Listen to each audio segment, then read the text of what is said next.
All right, you guys, we are back today working on our poor man's Hellcat build. Now, if you haven't seen anything about this build before, let me bring you up to speed real briefly. Now, this is a 2005 Dodge Magnum RT that I purchased with a blown engine. It had a drop valve seat in it, had a destroyed piston. We did a quick and dirty rebuild on it to get that engine back running again so we could run some oil pump pressure tests. I ran both the Melling high volume pump and a Hellcat oil pump. Got some great results from that. If you want to see that, check it out right here. Then after that, we started prepping the engine for our twin charge setup. Now this is a 2006 block that I went ahead and swapped 2015 Eagle cylinder heads onto. I also went ahead and opened up some new piston rings, opened up the gap a little bit to get them ready for boost, and then it was on to our fabrication. Now, what I did was I went ahead and built this entire intake manifold here for the supercharger setup. Really pleased with how it came out so far. Not completely done, but we're good enough to move on to our next step.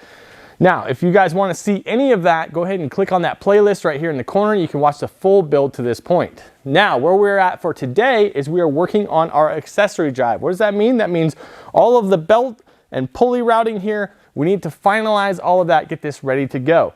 Now, it might seem kind of boring, but this is a step that you absolutely cannot overlook because it's actually very critical how all these components work in relation to each other, and there's a lot of figuring that you have to do to get everything organized in the correct way. So to get you up to speed on where we are right now, this front timing cover that we're using here is not a normal timing cover that you would see on one of these engines. This is from a 2022 Hemi e-torque engine. Now what that is, it's a 5.7 Hemi that has an additional electric motor mounted right over here to give you an extra electric boost and to use in stop-start situations.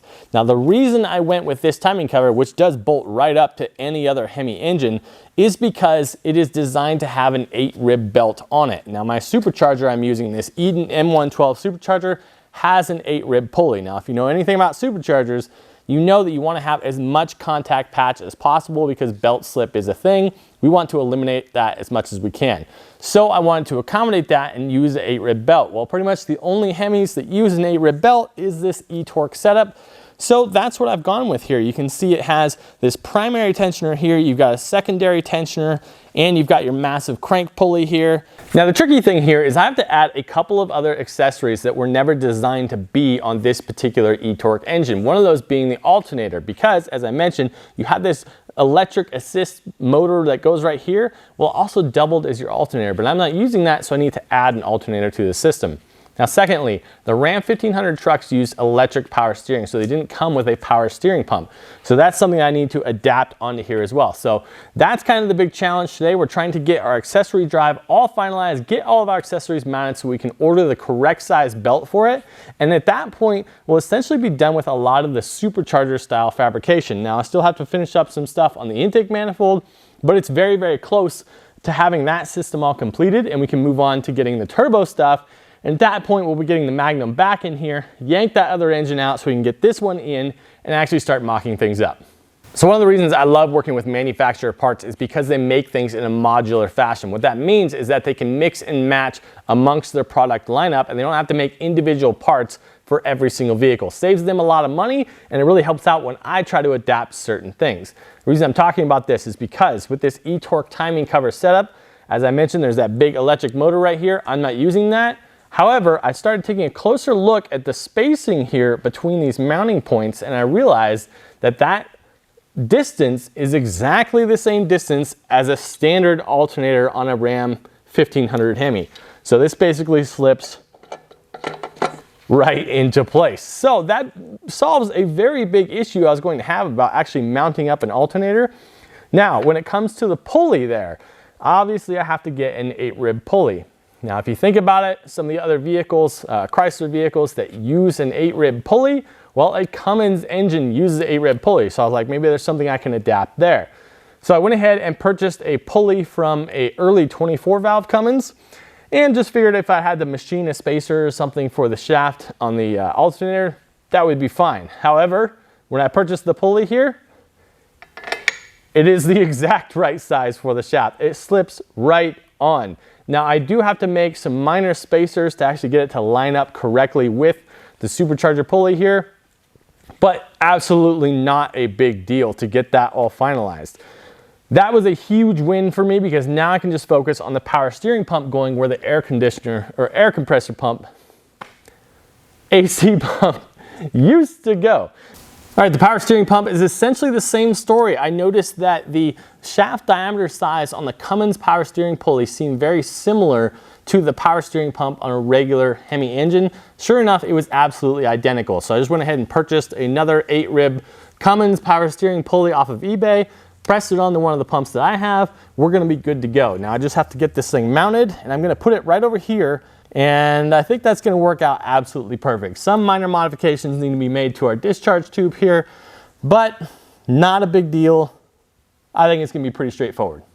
I've talked before about getting as much wrap as possible around the supercharger pulley to prevent that belt slip from happening. Now, the ideal way to do that is with the use of additional idler pulleys. Now, on this front cover setup I got, there's this really nice smooth idler pulley down here at the bottom on the main tensioner, and I thought that was a great pulley. So I went ahead and just got 2 more identical pulleys of those, and I think this is gonna work out really well. So as you can see here, I went ahead and put them on either side of the pulley so that it comes up and tensions here, wraps around the supercharger, and then tensions again to go around the alternator. So I think this is going to be a very solid setup. I'll give you guys some close-up shots right now of kind of how I've started my bracketry here, but there's still additional bracing that needs to be done to actually hold these things in place and keep them secure, because there is going to be a lot of force on this belt while it's all spinning around. So let's get into that.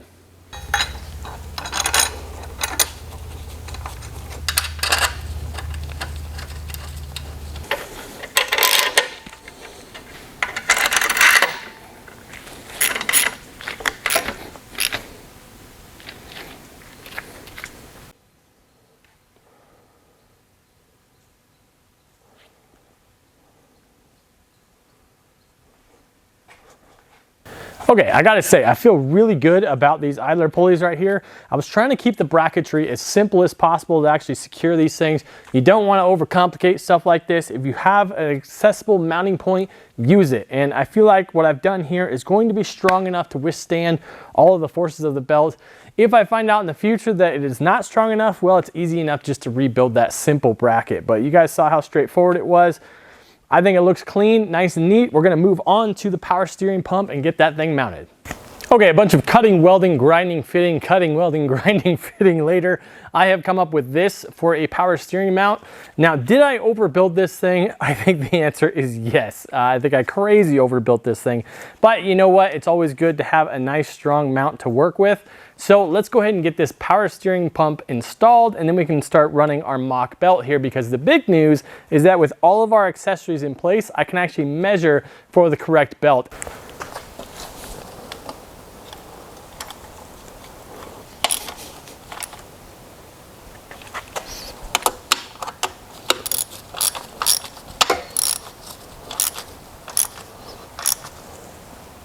Now, the only thing I'm not a huge fan of with this mount that I built is that it's essentially a single shear design, meaning that you have these 2 points of contact, but they're both in a line with each other. It'd be nice if I could kind of triangulate the back section here. Honestly though, I believe I'm overthinking it. This power steering pump barely has any tension on it at all. Basically just the pressure of the belt itself. It spins freely.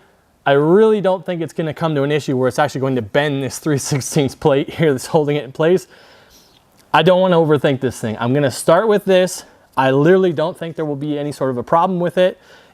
If there is, of course, I will have to address it then, but realistically, I really think it's gonna be just fine.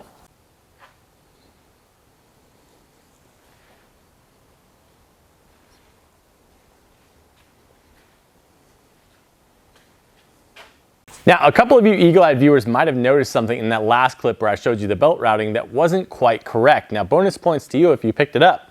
Now, if you take another look at that clip right here, when we get down to the tensioner assembly, you'll notice that the way in which I'm running the belt currently, I'm treating this pulley more like an idler pulley, and I'm not using it as a full tensioner function. Now, why would I be doing that if my whole entire goal this entire time has been about making sure that the belt is not slipping? Why would I not use that as an actual tensioner as it should? Well, there's a couple of reasons why. Now, the first reason primarily comes down to belt routing options. There's not a lot of different ways in which I can actually run this belt system. Now, as you can see right here, I have actually adapted the belt routing to incorporate this tensioner as it should be from the factory. Now, you'll notice here that the routing, and one of my major issues with this routing is that it is so lopsided to this side of the vehicle with the belt. aesthetically, it's really causing me a problem. I don't like the way it's so heavily favored onto this side of the engine. It leaves this side almost practically bare. I'm not a big fan of that, and form is a large part of the way I actually like to build things. People always talk about function over form. That's fine. I do want it to function, but I also want it to look halfway decent as well. And this to me just looks clunky and lopsided, and I'm just not a fan of it. Now, secondly, the second and major issue that I actually have with this particular routing while using this tensioner as design is that even though I have good belt routing on the supercharger itself, I have a nice 180-degree wrap on there. When it gets to the alternator, I have a 90-degree wrap on there. And it's just, I'm not quite sure if that's going to be enough wrap on that pulley so that we're not getting some slippage issues over here. Now, if I route the belt the way I have it right here, obviously I can get rid of this idler altogether and get rid of this portion of the bracketry, and it cleans up this side even more, which unfortunately makes this side even heavier looking. Now, obviously, once we have the turbo setup in here, we're gonna have intercooler piping coming up this side to this throttle body over here. So it will kind of fill in some of that space, but I'm just not a huge fan of the way this looks right now. In my original belt routing situation, I liked how I had very good wrap on the supercharger. It was probably about 270-degree wrap on the supercharger, and then also very good wrap on the alternator pulley as well. So the reason I can do it that way is because there is a secondary tensioner on these engines. You have your primary tensioner and a secondary tensioner. Now, this secondary tensioner does not have as much tension on it as one of these, because let me tell you, one of these little hydraulic tensioners right here, this thing takes a lot of force to compress it properly and provides a lot of tension. Now, the reason for that, once again, is because this being an e-torque timing setup, that e-torque motor works during stop-start situations, which means that it's starting the vehicle using your belt drive system. Now, if you know anything about vehicles, you know how hard engines are to turn over, how much force it takes. You cannot have any belt slip for that to happen. So that's why this primary tensioner has such a large amount of force on it. Now, of course, it does make sense to have a lot of tension force running our supercharger on here, but I don't think we'll need quite as much as that stop-start scenario. We're not trying to start the engine with our supercharger here. So this secondary tensioner does provide quite a bit of tension on the belt. Again, this is all just experimental and figuring things out. I'd like to hear your guys' opinion on it. Which way do you like? Do you prefer the original belt routing, or do you think I should take advantage of this actual factory tensioner here and maybe get a little bit less wrap on the alternator here, but actually have the belt much more tension than it would be using just the secondary tensioner? That's just a thought I had. Let me hear your guys' thoughts on it as well. So I think what I'm going to do in the meantime is I'm going to go ahead and order both different belt sizes. That way I can run the original belt routing that I had designed, and if there is any sort of an issue with belt slippage, I can very easily put on the shorter belt and change it to this configuration. The great thing is that no modifications would be required to actually change the routing of it, so I can test both and see what they do.